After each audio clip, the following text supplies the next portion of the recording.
Okay, so this whole Epstein thing just keeps getting messy, right? It's not just about the court documents and the leaked emails anymore. Now it's like family drama on a whole new level, and it involves the Yorks, Princess Beatrice, Princess Eugenie, and their mom, Sarah Ferguson. Buckle up, because apparently things are about to get seriously ugly between.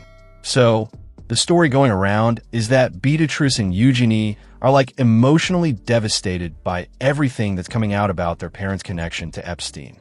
And honestly, can you blame them? I mean, imagine finding out that your own mother was so deeply involved with this guy, even after he was convicted of some truly disgusting crimes. It's a lot to process.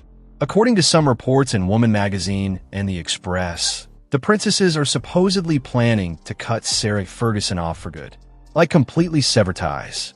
A royal insider claims that the girls are even considering taking Sarah to court. And the reason is pretty explosive. They believe she essentially sold them to Epstein. No, right? It sounds like something out of a movie, but apparently this is the vibe. And here's where it gets even darker. There's talk about Epstein having made tapes of the princesses. Now, what's on those tapes? Nobody knows for sure, but the implication is definitely not good. It's like the ultimate betrayal, right? Your own mother putting you in a situation where you could be exploited like that. Now, the princesses have apparently kept quiet about all this for a long time. But with all the Epstein files being released, the cat's out of the bag, and they're reportedly ready to pursue legal action. Even if it means going up against their own mother, it's a messy situation all around. Where's Sarah Ferguson in all of this?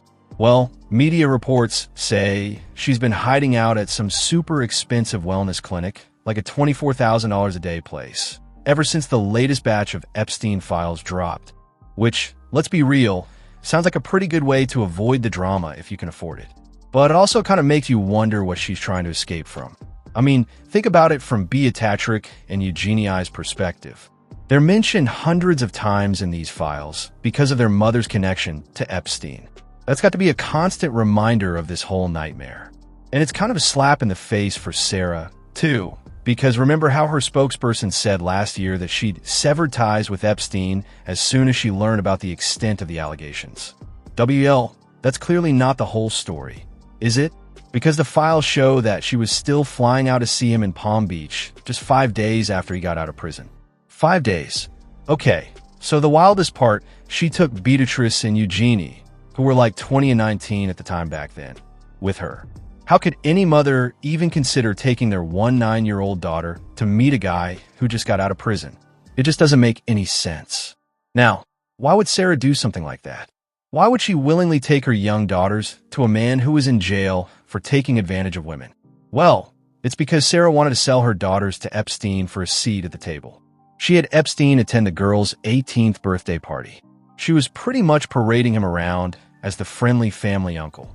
This picture was taken at Windsor Castle on July 15th of 2006 at Princess Beatrice Victorian-themed 18th birthday party. And just to be crystal clear about something, Princess Beatrice's real birthday is a few weeks after July 15th. It's the beginning of August. So, a few weeks after her party actually was, at her birthday party on July 15th of 2006, she was still 17. How could Andrew and Sarah be so bold and brazen to invite him to their daughter's party, knowing crimes were against the same age demographic that both of their daughters fall in? Andrew even sent him pictures of the girls on Christmas, and it seemed like Epstein liked what they brought to the table. We now know that her father, Andrew Mountbatten Windsor, emailed photos of her daughters, Princess Beatrice and Princess Eugenie, bike riding and climbing to Jeffrey Epstein in 2010 and 2011. The emails show him routinely asking about whether Sarah would be bringing the girls along with her. In one email, she wrote to Epst apologizing that the girls were not around this weekend. Shows I don't crack the whip when I'm not in the country. Actually, Yugi was in France and Beatrice was out with Dave. In another text to a friend, Epstein tells Sarah a friend will be in London, adding, "Any chance of her daughter saying hello?" In another message to Sarah in March 2010, Epstein writes, "Thank you, Sarah. Could you arrange Buckingham thanks?" An apparent reply from Sarah reads, "Of course." And here's where it gets worse. Apparently, climbing the social ladder is not the only reason Sarah sold her daughters to Epstein. Turns out she was desperately in love with him.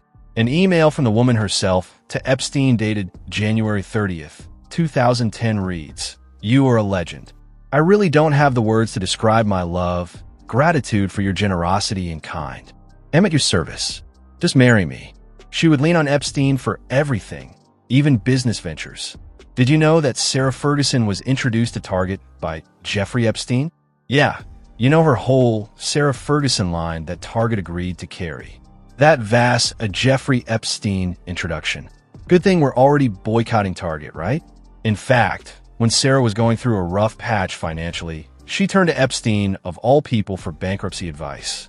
An email from her dated July 13th, 2009 reads, "Jeffrey, you are true friend." She then asked for his advice on a remarkable offer from John Caldwell. She would lean on Epstein for everything, even business ventures.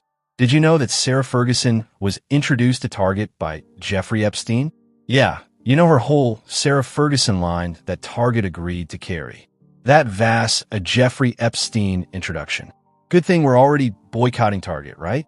In fact, when Sarah was going through a rough patch financially, she turned to Epstein, of all people, for bankruptcy advice.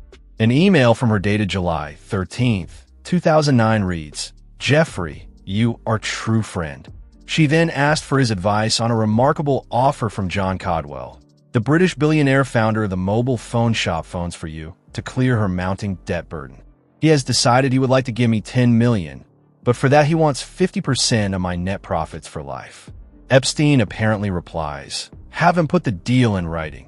At another point, Sarah even asked to work as his house assistant. Now, the public is disturbed, but the real victims here are the sisters, and they're having a hard time dealing with everything. According to the Mirror, the sisters at this point in time are having full-blown crisis talks, and they took place over the weekend in a last-ditch effort to try and navigate the predicament they have found themselves in. The British billionaire founder of the mobile phone shop Phones for You, to clear her mounting debt burden. He has decided he would like to give me $10 million, but for that he wants 50% of my net profits for life. Epstein apparently replies, "Have him put the deal in writing." At another point, Sarah even asked to work as his house assistant. Now, the public is disturbed, but the real victims here are the sisters, and they're having a hard time dealing with everything. According to the Mirror, the sisters at this point in time are having full-blown crisis talks, and they took place over the weekend in a last-ditch effort to try and navigate the predicament they have found themselves in. Meanwhile, according to Russell Myers, the royal editor of Britain's The Mirror newspaper, who has covered the Windsor family for the past decade, it's incredibly distressing for both young women to see themselves mentioned so freely by their parents to a convicted offender. He also told CNN that there is a great deal of sympathy for them, but the public obviously had a lot of questions about their involvement as well. The questions remain both inside the palace and publicly as to whether Beatrice and Eugenie could have raised concerns both to their parents or more widely considering how close they were brought into Epstein's world even after he was convicted of serious sex offenses. And in the midst of the chaos, the girls have decided that it's in their best interest to keep a distance from their parents. They have not made any public statements, and they spent Christmas with the king and the rest of the Windsor clan in Sandringham. However, according to one royal insider, the girls are not letting their mom off the hook. They suffered because of her years of poor choices, and now the entire world has front-row tickets to their private tapes. Imagine finding out your mother told a friend you were away on a shagging weekend. Now imagine that friend is a convicted. There is a strong suggestion that both were used as pawns in their parents' quest to curry favor with, and in the case of Sarah Ferguson, borrow money from wealth class. There's seemingly no way back now for Mountbatten Windsor or Ferguson. But the question remains, what lies ahead for their daughter? That's not something they can simply brush under the rug, which is why they are allegedly gearing up to sue Sarah for selling them to Epstein. And that news apparently has Sarah scrambling for damage control. According to Star magazine, Fergie's desperate for cash and wants Princess Beatrice and Princess Eugenie to loan her money. But even worse, she wants them to help do damage control with various people within the firm and within their wider social circle. But that's not what's happening here. At the end of the day, Princess Beatrice and Princess Eugenie are not willing to move on from the trauma anytime soon. And that makes a lot of sense. Sarah did not act like a mother, and she deserves to be held accountable for it. The only question is the Crown going to support the girls, or is it going to leave them alone in their struggle for justice? Because whatever happens, it's clear that this whole Epstein thing is going to haunt them for a long, long